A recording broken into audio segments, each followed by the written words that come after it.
Octopath Traveler fans, rejoice as I got some exciting news regarding Octopath Traveler Zero, which is going to release later this year in December. And this new information is coming from GameSpot, who did an interview recently talking to the producer Hirohito Suzuki and game director Yasuhiro Kadera. And what they talked about is adapting a mobile gacha game into one of this year's most ambitious RPGs.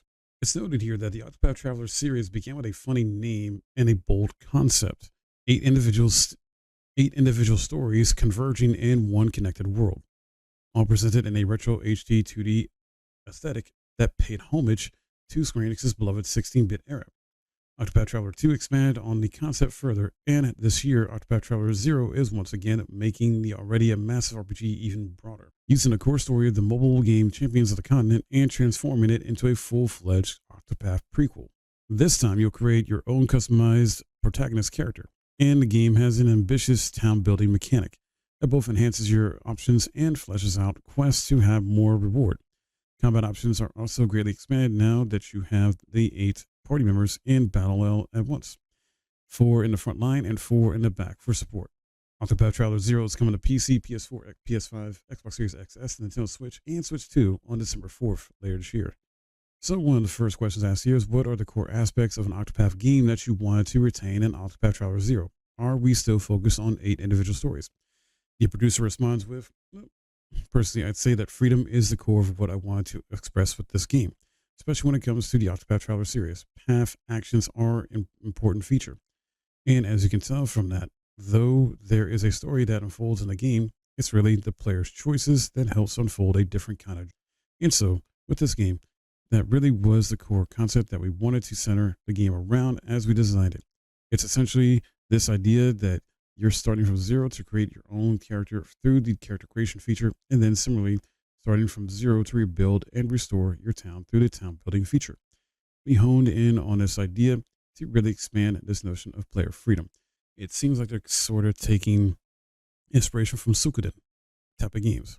Then Suzuki talks about how he wanted to make the town building feature something that helps to enrich this journey itself, and vice versa. As you're going on a journey and progressing through it, it helps to make your town that much more enriched too.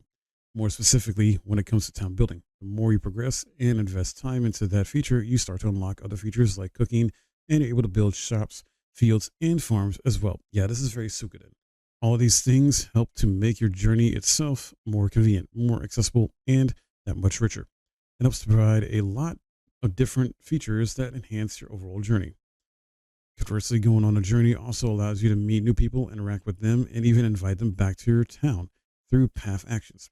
Through your journey, you can also obtain new types of information, new types of recipes to cook, new skins, new products in your shop, and even information for the products that get sold in the shops as well. And that way, the time you spend on your journey also comes back to feed into enriching the town as well. Next, they're asked about what kinds of considerations or revisions did you need to keep in mind adapting this from the roots of the Champions of the Continent. And Suzuki responds with, it is true that when it comes to how we approach development for this game, we did take the mobile experience and took that overall storyline that was present in there and brought it into the latest installment, Octopath Traveler 0. Within Octopath Traveler 0, more than half of the content is new, so trying to make that happen was certainly a challenge on our end. When it comes to the overall new main story that has been added, around 30% is new compared to the overall game experience that's presented within Octopath Traveler 0. We did have a strong sense of confidence that the original story that unfolds in Champions of the Continent is a very good one. So we really tried to make sure that we weren't changing that core experience, but still doing what we can and striking a balance to still make this latest installment exciting as a new game, without really changing the things that we did create. One thing that we adjusted with this game is that we removed a lot of the gacha elements that were present in the mobile version of the experience, but we offset that through having over 30 new characters that appear, where you encounter them organically in many different formats through the story and places that you visit throughout your journey. So that's something that we did keep in mind as well. And when it comes to level design and creating those levels themselves, we did start from zero. We threw out all the data that existed for the mobile version of the game and started from scratch. When it comes to our approach for combat, from the first Octopath Traveler to the mobile game, we did add changes to that concept of turn-based battle. But then, as we were thinking about what we could do to bring this mobile experience back to console, we wanted to be able to introduce new features as well. And so that's when the action skills came in, as well as the ultimate techniques. Through those, I really do think you're able to create an exciting experience that also touches on this concept of freedom for players as well. And that's from the game director. Next, they're asked about how does having a create your own protagonist aspect shift the usual Octopath storytelling and game structure.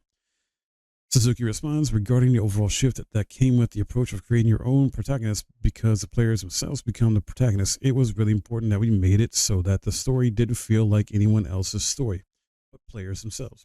I think that was a big shift that we had to implement with this game.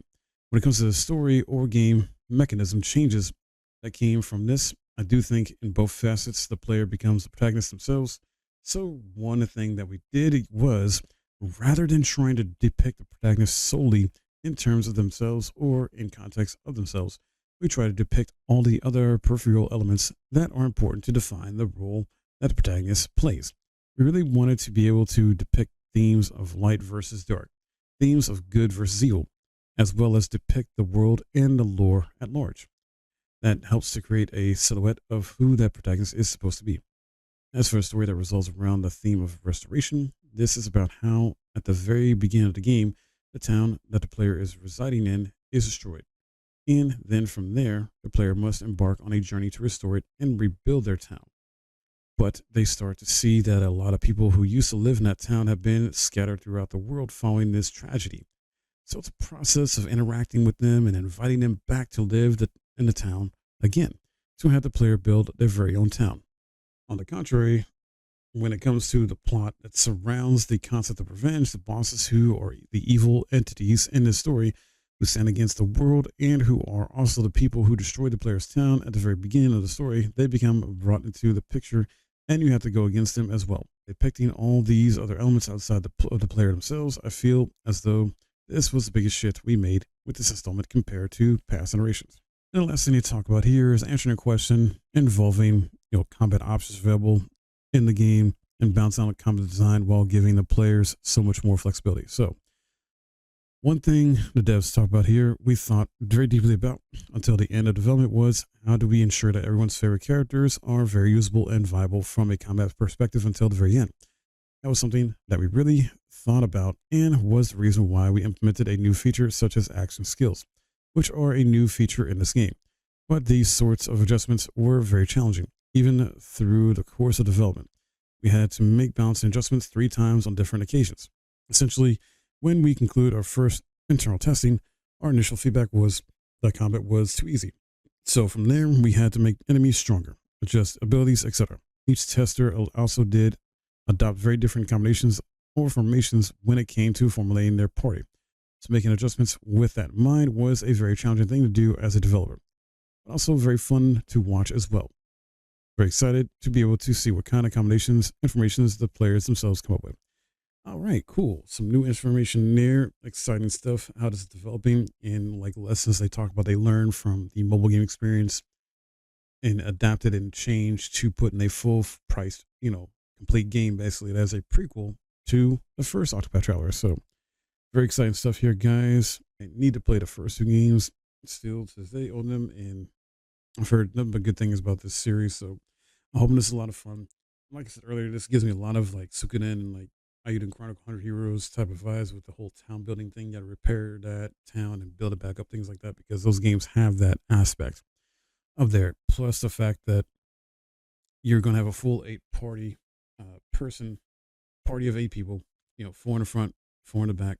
Definitely similar to Ayuden Chronicle 100 Heroes as well, too, in that regard with the whole battle system. So hopefully this will be very fun, interesting, and engaging combat overall with these characters. And I just think it's going to do really well. So excited about that. What do you guys think about this new news here, updates on the game? Are you more excited for it, or is this going to be a pass for you? Or you might wait for a sale. Love to hear from you. And if you enjoyed this video and learned something, I would appreciate a thumbs up, subscribe if you're new. I'll see you guys in the next video.